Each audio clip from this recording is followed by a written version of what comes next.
I'm Megan Beyer, the co-chair of the Women Building Peace Council and Awards. As director of the Department of State's Office of Art and Embassy, I have a confession to make. Our most favorite, the sentimental favorite, U.S. Embassy all over the world is in Guatemala City. It just opened, and if you have a chance to go, you really must.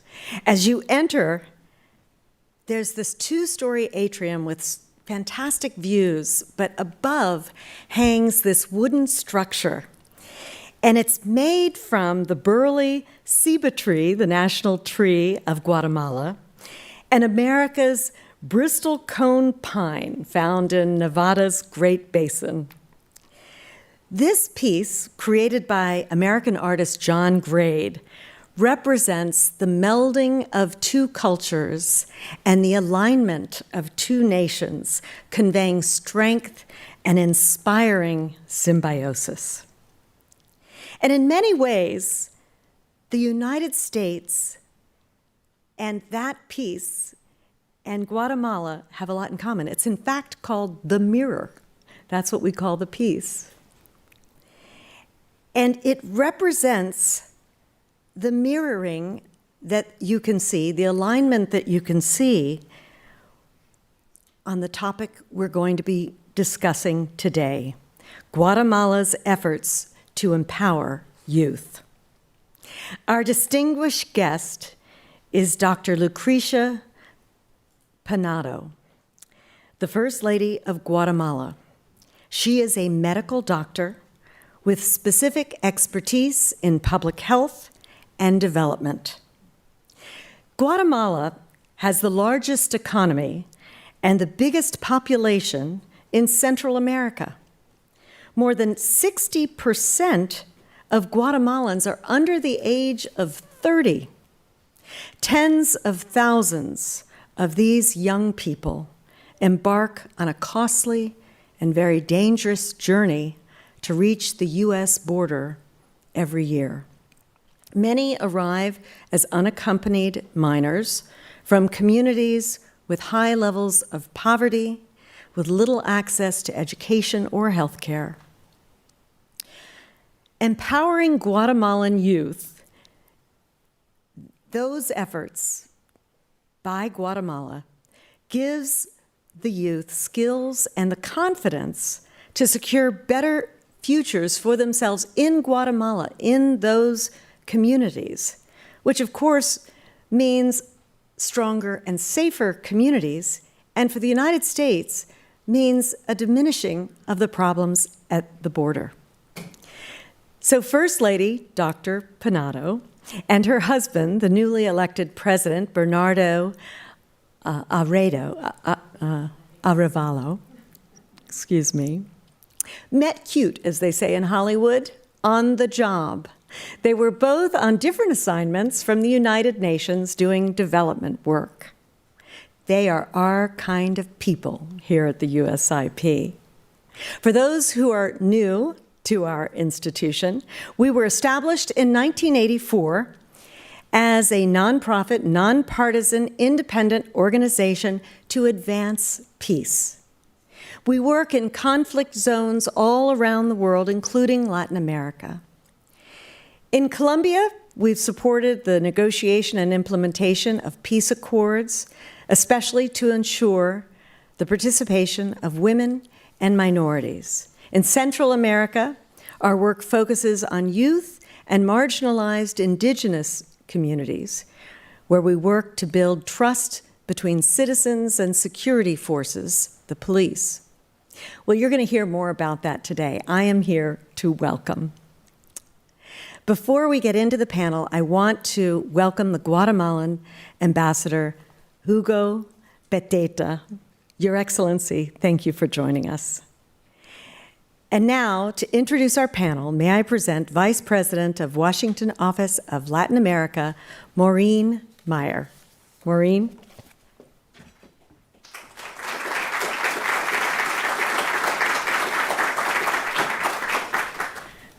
Thank you, and thank you to the United States Institute for Peace for co-hosting this event with WOLA, the Washington Office on Latin America.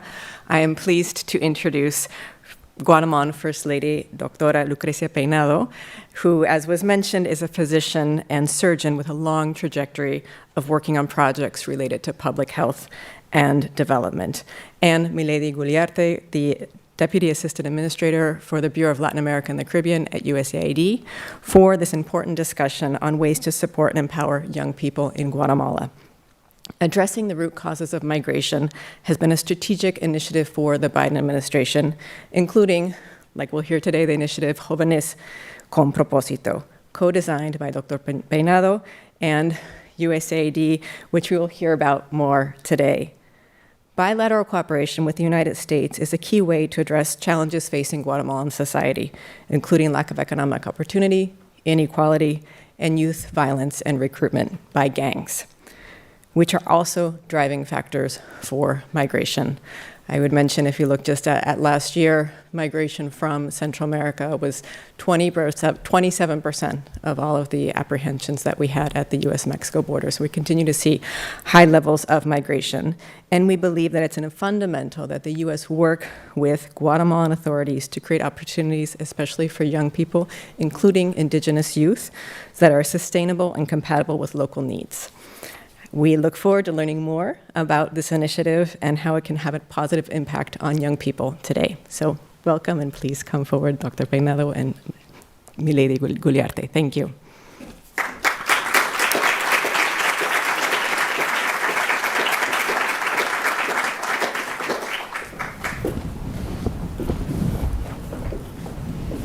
Hello. Hola. Again. Buenos días.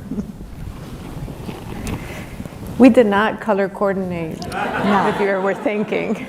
Yeah, but we're somehow connected. I think so, Not too. only through the initiative. I agree.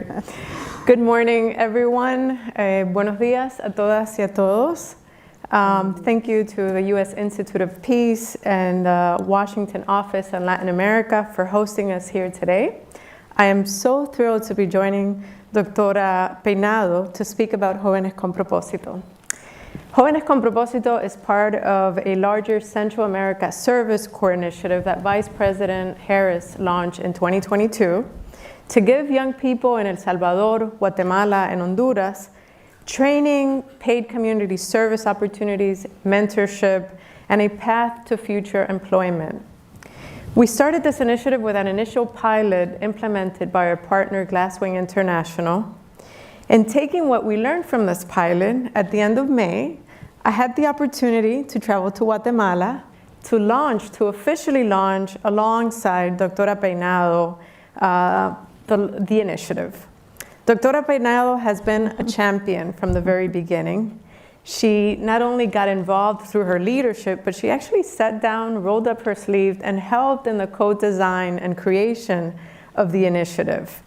Again, through her leadership, the Guatemalan government, along with the United States, have joined forces to give life to an initiative that places youth at the center of development, that responds to the urgent needs of young people, and that reaffirms the shared commitment of the progress and prosperity of our nations. In our conversations with youth at the launch, we saw the excitement and the possibility of giving back to their communities and being change agents in their country. They're really the driving force behind why we launched this initiative. So without further ado, let's jump into the conversation with a few questions. Okay. Doctora Peinado, why did you get involved early on in the design of Jovenes con Propósito? And really, what motivated you to do this? Well, it's like most things in life, several conditions and causes came together. And at that moment, we were in the transition period, just before actually entering actively into the new government.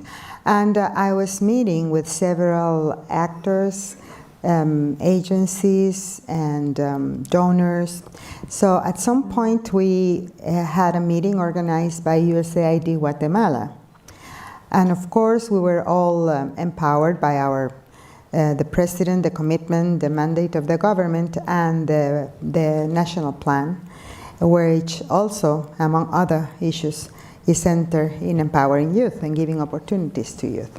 At that moment, the different organizations of the U.S. government presented us with the different programs and opportunities of funding or technical assistance that they were already providing. And we were able to discuss opportunities to work from the office of the First Lady.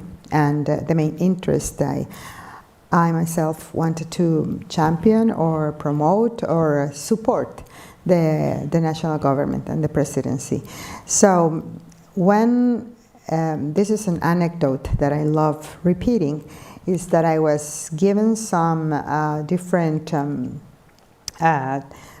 documents, very executive documents about, for example, INL, Homeland Security, and other agencies. And there was this one page, about the initiative, the Central American Youth Program, and it attracted me. It was intentionally put to attract my attention to one specific activity that said in the process of implementation that had not begun. They were just, USAID was just negotiating with the implementer, the one that had won the award, the cooperative agreement.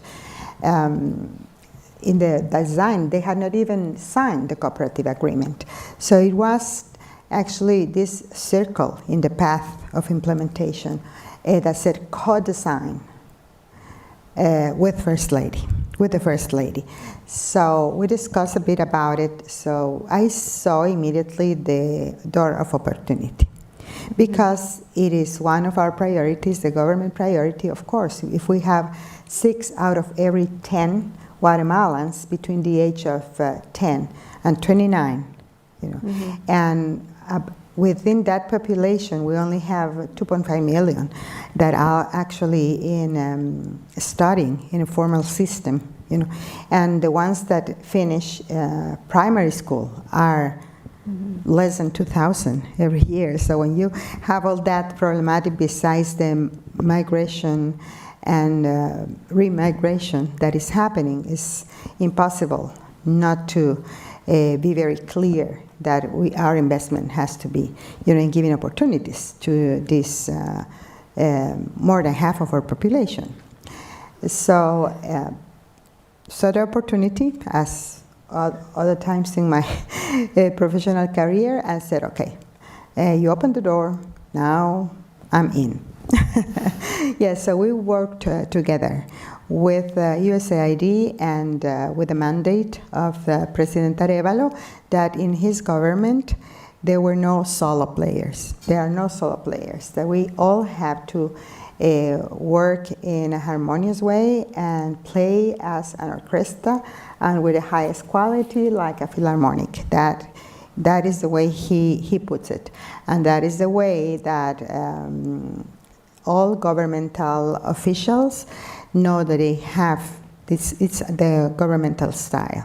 So since that opportunity in December and January, before a change of government, we worked intensely with people that we already knew that were going to be involved in the different governmental institutions, and took that chance to give our feedback for before the signature of this cooperative agreement between USAID, that channels the funding to Guatemala for this initiative, and Glasswing, that is this non-governmental international organization that has a lot of experience in Latin America, but especially in Central America, and has worked previously in Honduras, El Salvador, and Guatemala, and has had presence for many, many years in Guatemala, and has a successful history of working with local partners, local grassroots organizations, So we immediately, got to work with them, in the thinking, in the design, in the complementation of their actual proposal, to put the elements that were having a priority we have clearness of what are the priorities of the government, and to share also what programs were already in place or were being designed to be implemented in the actual government. So we didn't have a solo initiative and program being implemented, but a program that we could benefit from and expand from the governmental side. So we've had an intense work, very intense work with donor agency, with implementer, and with an important number of institutions from the government that have a say and responsibility to work for youth and with youth in Guatemala. Well, I think it's terrific. I would say that the stars align, right? Having someone Exactly. with your background. I recently, learned when I was in Guatemala that Dr. Peinado worked at USAID for a number of years. So she knows the business inside out, the lingo, but really brilliant in the way that you've been able to make the initiative so inclusive, also including several government institutions, and making this cross-cutting throughout your other initiatives as well. So just really, it's a great opportunity to work with you, and I'm glad we put that big circle initially in the proposal. Yes. What issues do Guatemalan youth face that you're trying to address through this initiative? Well, this is a large issue that the whole government and President Arevalo with his team, and it is clearly shown in the national, the policy and the governmental plan. It is not an issue that can be addressed only through a specific initiative. But having said that, I personally, and from my experience, and never ever, dismiss an opportunity, because something can begin, or mostly begins, in a smaller level or intensity or coverage, but it has the capacity to last and expand. Those are histories that in our country, but in other countries, we have success stories that do that. So, having said that, among the different activities that the government is now putting together services in a localized territories, like the national initiative called Mano a Mano, that intends to all the institutions from the government that have to be present and supporting in a coordinated way in the territories, in the local areas, in the municipalities. And so that is already taking place, to have several opportunities and enhance and do synergy there where things are needed, where the needs are being evidently expressed. So having that mandate and policy and strategy in the government, it was only natural that we did the same type of work and coordination with this initiative. So the government as a whole, among all the challenges that are present historically and in our country, also is addressing migration, is committed, to address the root causes of migration. And there are several issues that are common to both our countries, and that we are natural partners, and we have been for an important period of time, 175 years of collaboration, and formal relationship with the United States of America, for example. But having explained that context, what happens is that this initiative give us the opportunity, and we're taking it, to in parallel work with the same type of strategies, align the same strategies through the different organizations of government, to expand the coverage. That means the opportunities to youth, with similar interventions that will benefit this youth. So we have one strategy that has been based in evidence that has been built in the last 2 years with these pilots in 3 departments, what we call, so it will be the equivalent of the states here. So we have the departamentos and the specific municipalities. This is a type of intervention that has been learning from itself through these first 2 years of implementation. Now it's the time for expansion, progressive expansion. And now that we have this new government that has the mandate and the willingness and the political will, to actually improve, but really improve the lives and the opportunities for this youth, we are putting all our efforts from these different institutions to work together and learn from each other. For example, the Ministry of Development has a very similar initiative that was just, let's say, in a design phase. But if you read the description of both initiatives, the Jovenes con Propósito and the governmental initiative, then you could say, well, this is the same initiative, so why duplicate?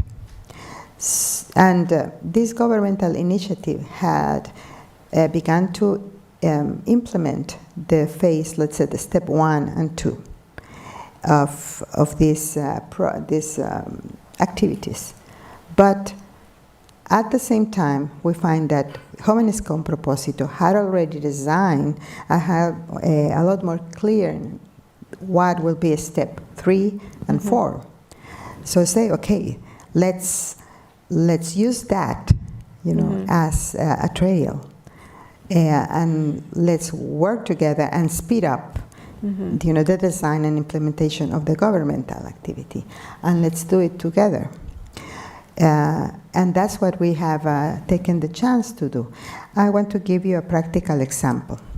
Jovenes con Propósito provides scholarships or some financial support for youth to continue studying or while they have the access to their first job.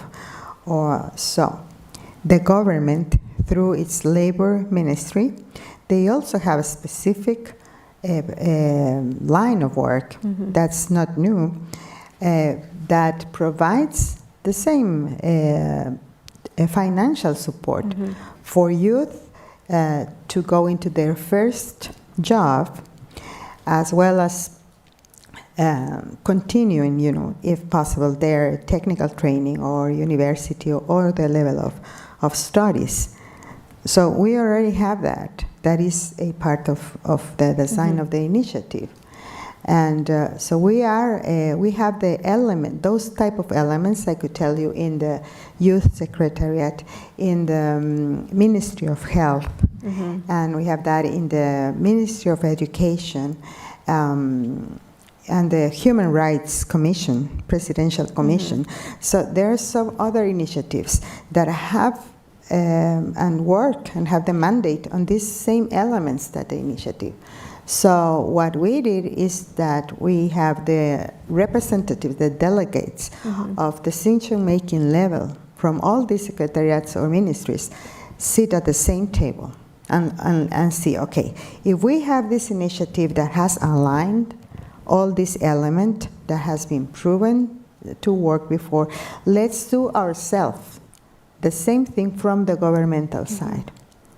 And let's align the same elements and work together in the territories. That is also a mandate by the president.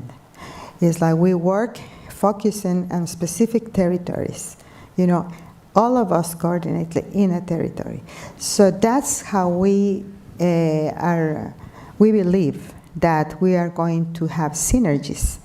You know, having one initiative, but not only stay and accompany one initiative, the initiative, you know, but actually for the benefit of people, of these youth, putting all the resources that already exist, but putting those resources to work in a coordinated way, in complementary territories, in, let's say, we're just deciding where, but we already have that co-design also from the governmental side. So we're thinking of not only using and benefiting actively from the initiative, but making synergy, expanding it through the, and I insist, coordinated, integrated work from the governmental side, you know, to do its job. Yeah, to implement the mandate, the core of what these organizations exist for, and directed to the benefit of youth. Enough is enough. After all this corruption and lack of interest and responsibility, commitment from previous governments, it's like there is no time to waste.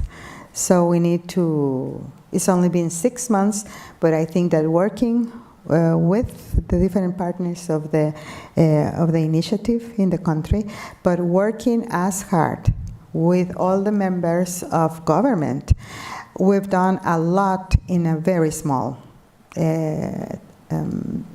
time, and the initiative has not yet come to the territories now. You know, so we do intensive co-design, intensive joint planning, and some modifications of the initial approach, a mapping in the territories where the initiative is going to be supporting, but also where all these organizations of the government have physical presence, programmatic presence, investments, you know. So we are already working together to decide what the fiscal year planning for 2025 will look like. So all that's been happening, and a good planning also supports good implementation, good monitoring, good coordination. So that's what we're doing now. I am still, telling the implementer. So when am I going to go to the territories and see and talk to the first youth, you know, being included in the program? It's like, when? I said, okay, so we're doing it very soon. So although the initiative is not, it has not arrived to the local areas, I think we're going to see all the benefits when we have already all these youth being receiving an integral support from the initiative and from the governmental institutions. Well, I love the sense of urgency that you inject in this project. I feel the same way, and I'm glad that you're having those questions raised very frequently, like when are we getting numbers and results, right? Because I think that's the objective, trying to reach a certain pocket of the population that, there's a phrase, una deuda pendiente, right, with youth, and I know that they played a critical role in President Arevalo's, election. Right. So I think it's a very important population, and I think the project can only be scaled up. I mean, I think there's so much potential, clearly with your knowledge, your leadership, your commitment. the private sector also plays a key role. Yes. And I think that that's also going to be a very important aspect of this initiative. Moving forward, what is your vision for this initiative and other similar ones in Guatemala? Okay. I know you have big plans, so. Yes, we need to be big dreamers Couldn't agree and more. achieve as much as possible. Yeah, well, think big, and aim big. But it's because it's necessary, it's not a sense of urgency, it is an actual urgency. We have a small period of time, so in government, but in this period of time, the president, the government, and us that support that those activities are committed to work hard and not only plant seeds, but have a short-term and the longer-term results as much as possible. So when you see what is, maybe what makes some sound, there, some noise, to me is my vision.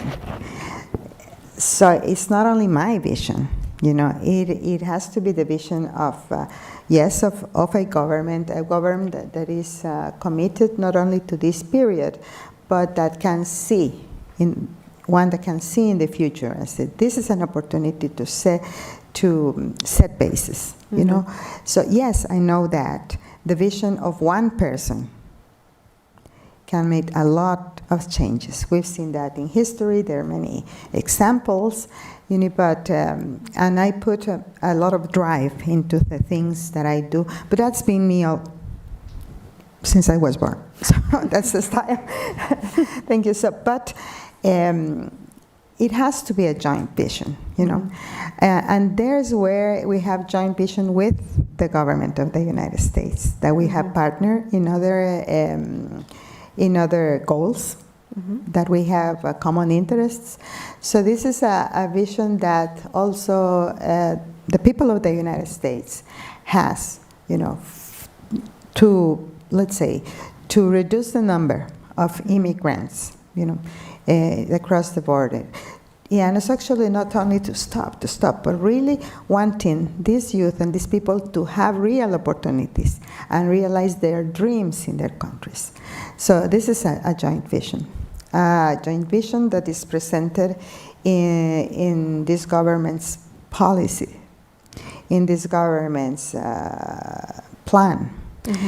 So that is why when you say, what is my vision? Okay, so my vision is within all of this umbrella, of joint aims, and vision is to actually see, in practice and meet, the face of each one of these adolescents and youth, and each one. Let me make a parenthesis here, because when we're in one of the two secretariats that I coordinate, because the president has delegated me that role of coordination. One of those has the responsibility to work with children and adolescents that migrate without unaccompanied, and also so that is exactly one of the aims of this initiative. But they use an acronym that is NNA. So an NNA, this, and NNA, I said, what's an NNA? I said, in Spanish, NNA. And I said, es niñez no acompañada, unaccompanied minors. It's like, what? So they are not an acronym. Stop using acronyms to refer to people. So they are small citizens, personitas, So if you use acronyms to refer to people, yes, we're very easily forgetting that they are these people, that they are human beings, that they have a life, that they have a family, that they have needs, and that we have not protected them, from many things. We have not given them the opportunities. So I say this because when you actually, what is my vision about the initiative is actually get, to know as many of these young lives, changed. That you can go and listen to these success stories, but they're not success stories. They are youth and children that have succeeded, in moving ahead, in achieving some of the first steps towards the future that they deserve and that they envisioned.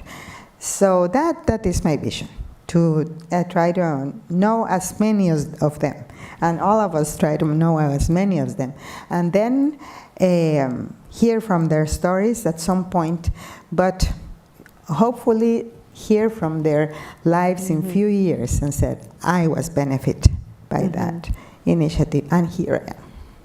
No, that I think it's not just aspirational, but I see a sense of responsibility. I remember your upbringing too, very humble beginnings too, and how you really aspire to do more, and that you want that for your country and those lives, humanizing what we do, and really just not seeing as an acronym or an initiative, but these are lives that you're impacting.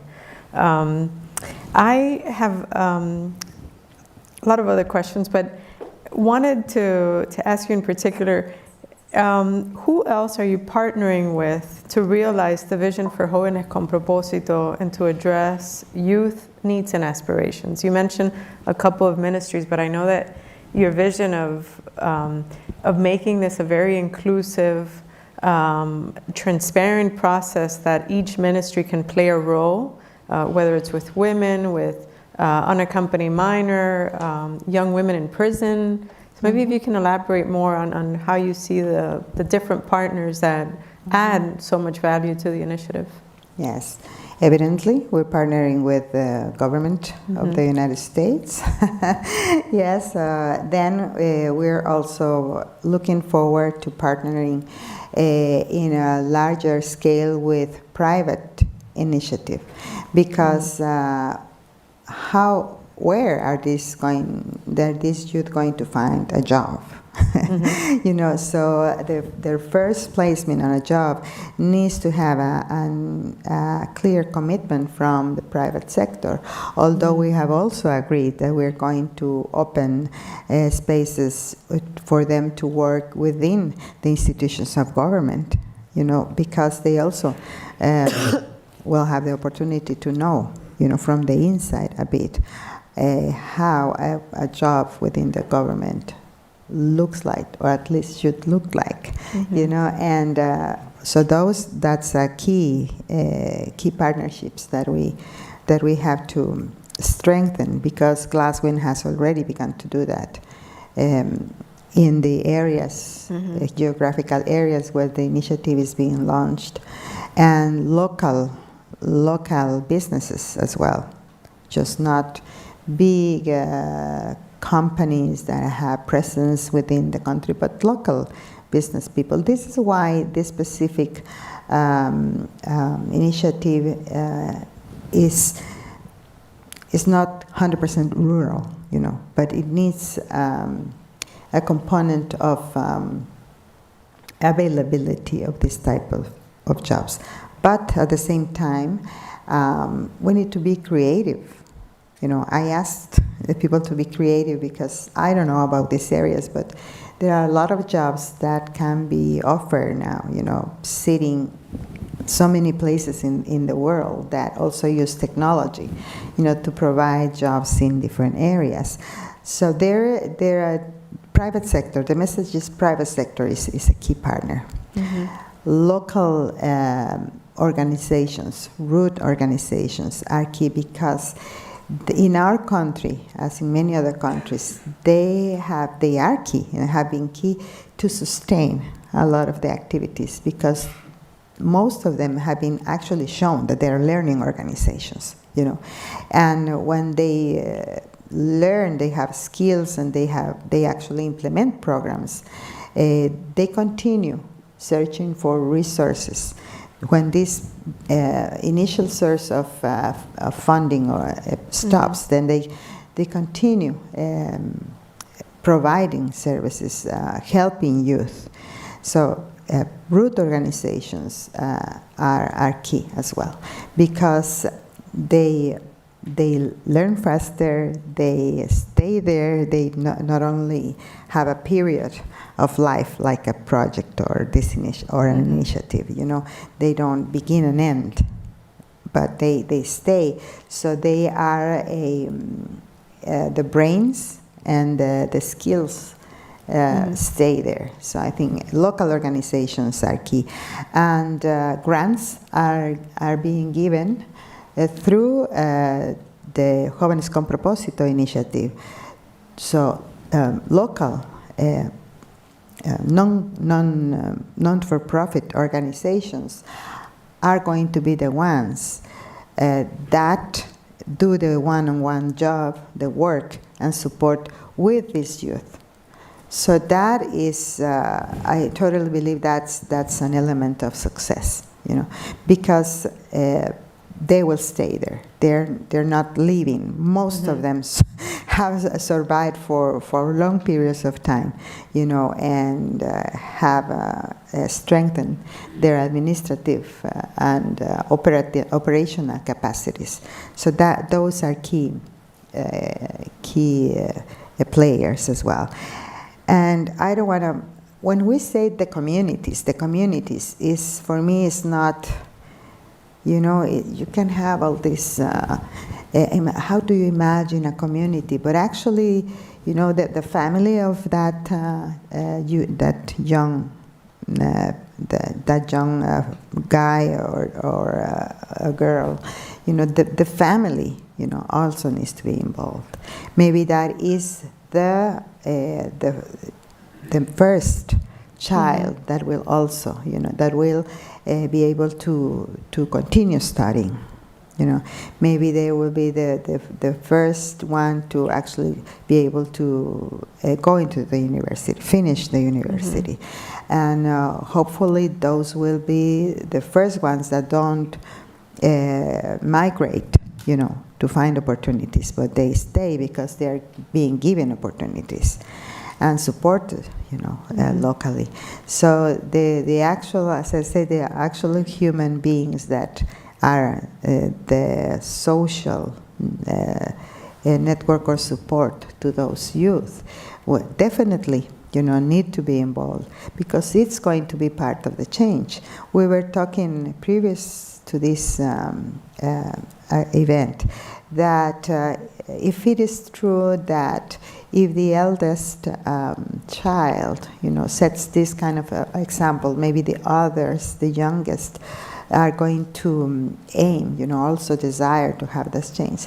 Yes, that's like very natural to think about.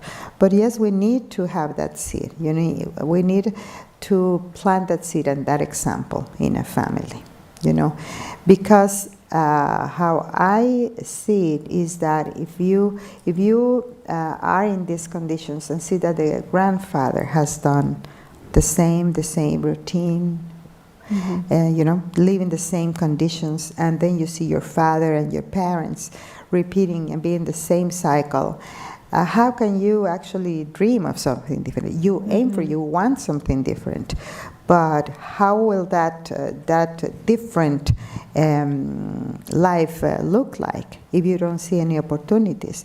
So yes, having somebody in the family that begins to have a different future, a different path, of course that should be an inspiration.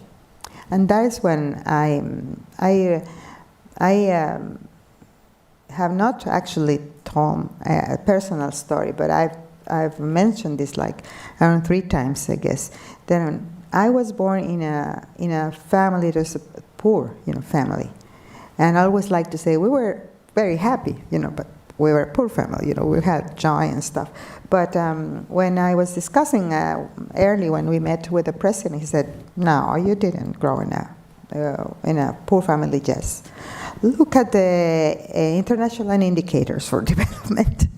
And you say, so yes, I had our piso de tierra, you know, the Dirt. dirt floor, you know, and we only have one water source in for the whole family.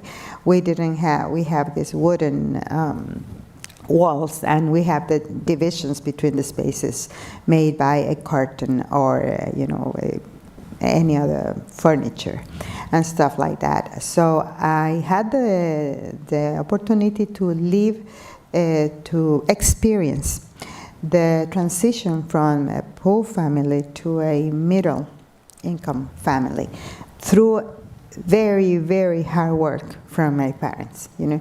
But when I see it, you know, it actually was their effort with very little support of the government, but they did that with sweating and and time investing in that. And I do not remember I was never 2 years in the same school, because we began from these local schools and stuff, but every year that they could pay a better private school, because of course the national national programs, you know, they felt they were not the quality that, so they paid for this. So every year they could pay a little bit more. I remember when I got to 6th grade, sixth grade is like, my teacher told them, this girl likes English, you know, so you should invest in her learning a bit more English. So they continue paying, you know. I don't remember friends from school because there were too many changes, you know, but I remember those enjoying, you know, the challenges of studying and stuff. So I was, my grandfather only finished 2nd year of school. My parents only studied for 6th grade because they had to work to help them, you know, support economically, financially, the family, because they had they have an absent father in the case of my mother, and so on and so forth. But I had a role model in my grandfather. Very, you know, he's self-taught, like 3 languages, and he used to. My father used to also. He was self-educated in classical music, and he wanted, you know, for us, you know, we were playing in this area, and he was also trying to teach us some classical music. So you see those examples that are inspiring there in the family, even though you live in a poor, let's say, economically speaking, environment. But I also was the first that went to the university and graduated. So what can I tell you? Now here I am being the first lady. Yes, so Well, it's possible. Thank you so much for sharing this personal, you know, story. I think it's inspiring for those that are hearing us, and the lives that you're going to touch in the time as First Lady. I can already see it. I can relate to some extent. I'm also a first college graduate, and I think the opportunities that you're given and the mentorship, which I think there's a lot of that in the initiative, is going to go a long way. So thank you again. I know we have questions from the audience, from those online, so maybe we can turn to our colleagues. Yes, thank you, Dr. Peinado, once again for being here. And the first question that we have for you is from 2 youth leaders from Guatemala who are also USAID Generation Change Fellows. One is Jonathan from Yolu organization, and the other young leader is from Sofia Posadas. And their question is, how is the participation of young people being considered on the national agenda, and what are the mechanisms and strategies to increase youth participation? Yes, one of the examples that I can mention here is that the Youth Secretariat, you know, didn't do its job, its mandate. Now it is very quick, to see the dynamism and the activity and the strengthening of the networks and the strengthening of the programs that they are doing. So those are youth supporting youth. I think that is key. Then are the other initiatives to increase job availability, and to increase the coverage of basic education. And yes, that takes time, but it's being addressed already. So I do believe that through sports, through culture, that are the commitments that are being right now, taken very seriously by the government, by extending the coverage, the availability, and the quality of those services. Those are joint possibilities that the government is driving simultaneously to the territories. But I would like to highlight that the CONJUVE, that is the National Council for Youth, is now being led by very young, active leaders. And I think it is necessary for youth to work with youth and to be supported by youth. That is key. No more adults talking about youth needs like we are doing here. Yes, next time it has to be youth from the initiative here talking. Yeah, so or men talking about women needs, or not indigenous people talking about indigenous people needs. I agree. Yeah, so it is very important, to strengthen the networks in different areas for youth to work with youth. And they did it spontaneously now, during this election process. But it was not because of one leader, one figure, or a party. It was because they were convinced that they needed a change, and it was youth who began to lead other youth and send a message that they wanted democracy and they wanted a way out. So I think that's very important. And just as a reminder from the audience that you can also ask questions, and Rachel will be collecting those, and she has cards. But in the meantime, another question from Paula Solano from the Asociación de Personas Productivas con Discapacidad, or people living with disabilities, is currently you're working on dialogue tables with people living with disabilities. But specifically, she is interested to know regarding youth with disabilities. Is there any specific actions planned, especially in the labor and educational fields? Yes, well, what I negotiated with the president, what I told him before, the change of government, is that I wanted to use my convening, my coordination, and my role to provide visibility, and inspire and other things, to lead two national causes. One is the national cause with and for people with disabilities, that is already on the way, and the other one is a national cause for mental health. So this last one is under a period of design, and it will have a prevention and family and community level of focus. But actually, we have also moved fast with the work, interinstitutional work. So it's the same model, it's the same style, and it's the same mandate to work along the institutions. So we have been working with at least now 36 organizations of people with disabilities, and also some of the organizations that give services to people with disabilities. And we have right now 9 top-level ministers and secretariats representatives there in this dialogue space. And also the Congress Commission for People with Disabilities has come on board, because we are the way we're working there is with a lot of transparency and really listening and acting upon the demands that have been mostly ignored or left for the 10th priority.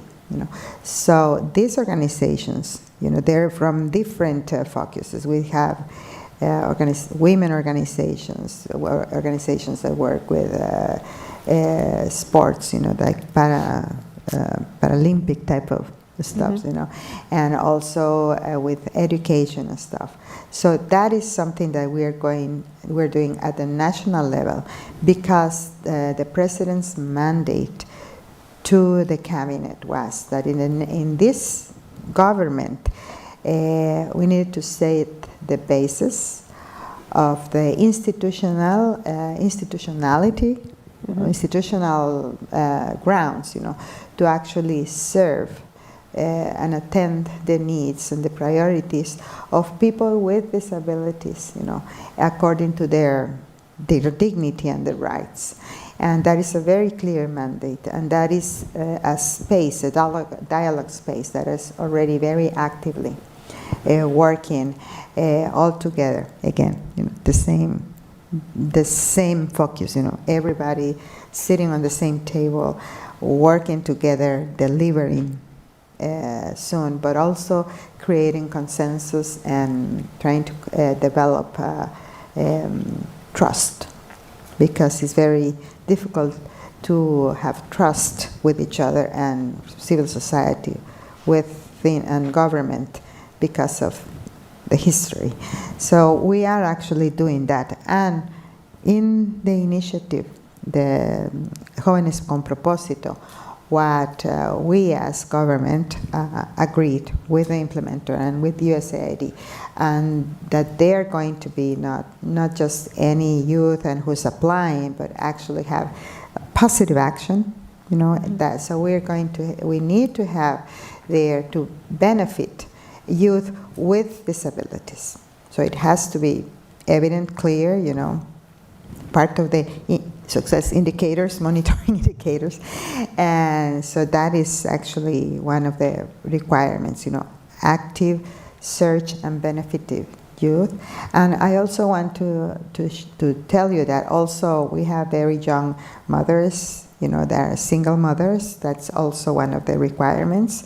And gender balance, as well as participation of the different indigenous populations. It's not only, we have tenemos 4 pueblos, so it's not only the Mayan, but the Xinkas and the Afro descendants. And so that's also part of the criteria.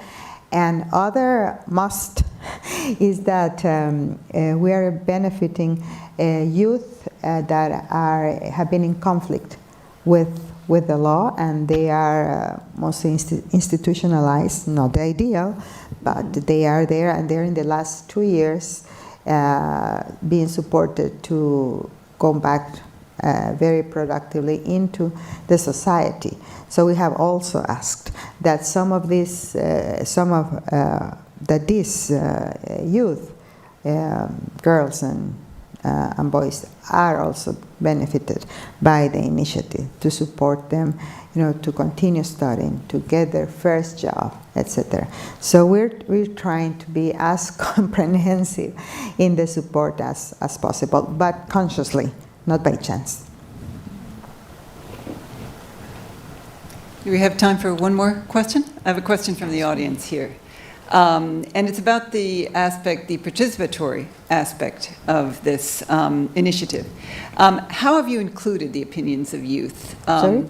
How have you included the opinions and ideas of youth in the preparation of the program, and how are you going to do so going forward? Yeah, so let's talk about the design phase. So we got to know the initiative when it had already had this Pilot. first 2 years of preparation and operational research, where we know also by fact that they have done this very participatory approach within the program, and the learning comes from that. So that is one issue. The other is that we have proposed, among other specific activities, that they have horizontal exchange with this youth. If they are in one of the departments of the country, one of the states, and the others, they can also come like every other couple times of a year or something, and get to have this exchange, to know their different realities. It's not the same reality in the western part or the northern part of the country, and there are different ethnic backgrounds or anything. So that is something we want them to learn from each other by experience. I totally, believe, I have experienced that only being exposed to a different reality, shakes you in some way inside of you. Mm-hmm. So definitely, if they are exposed to different realities within their peers, geographically or ethnically or any, it's going to make also a change. They can, experience the change between their peers. I think that's very important. That's something that we have, also said, this has to happen in the program. Also have these other opportunities, fellowships, and, in the way that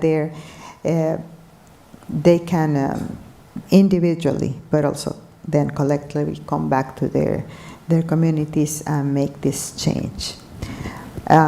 For example, if we have opportunities to select some of them, and get to know different, be exposed to different activities, realities in environmental things, in education and others. If you give them the opportunity to see a different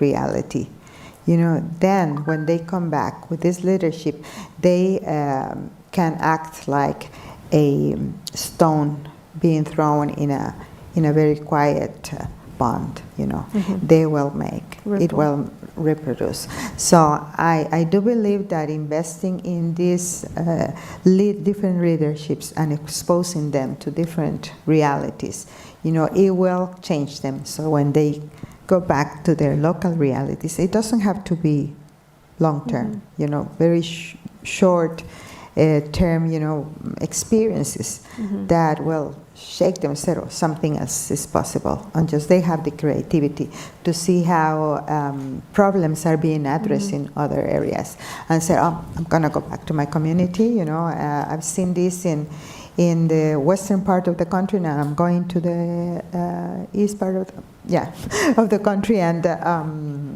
do something with the knowledge.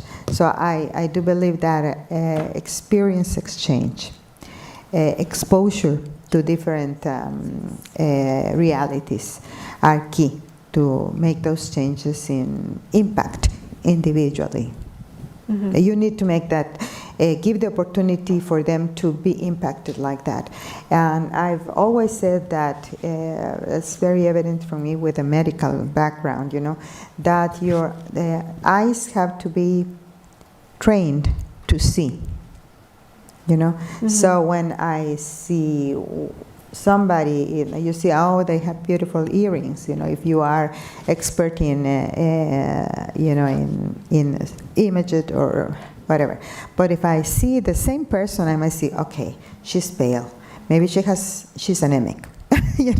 So the different eyes are trained to see from a different perspective, or have had, not trained, but have had the opportunity to see the same thing from different perspective. So I think that youth in this kind of programs from the government or from civil society, have to have the opportunity to see different realities.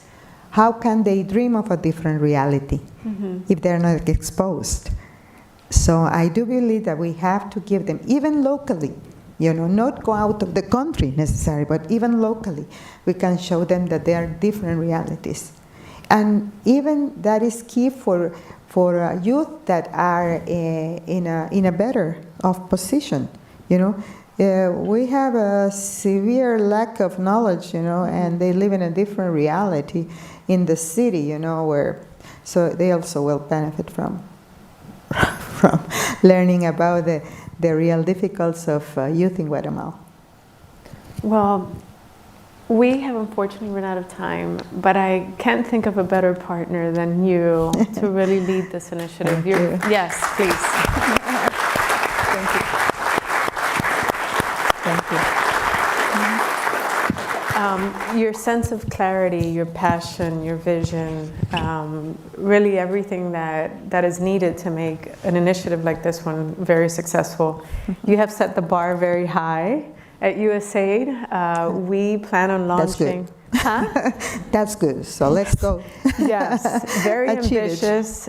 We plan to launch similar initiatives in Honduras and El Salvador. And I hope we can count on you to, of course, to really make the other two launching as impactful as I know we're going to do in Guatemala.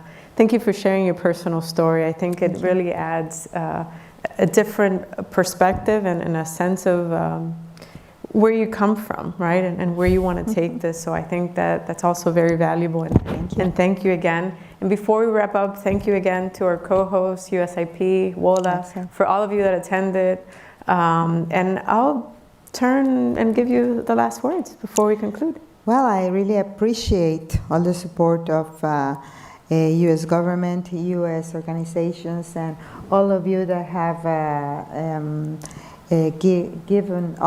given me this opportunity, and my colleagues, here from the embassy and other, because everybody just moved very fast, to give this opportunity.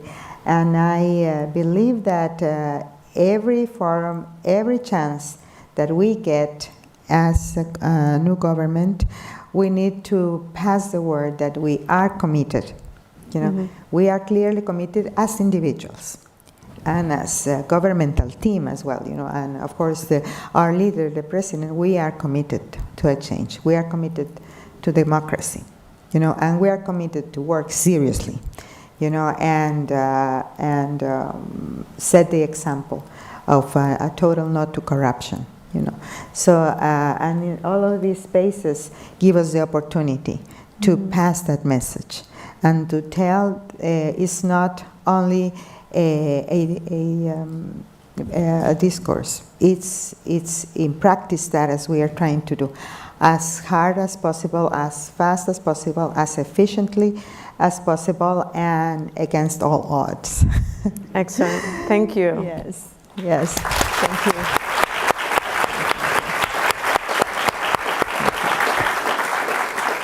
Thanks, everyone.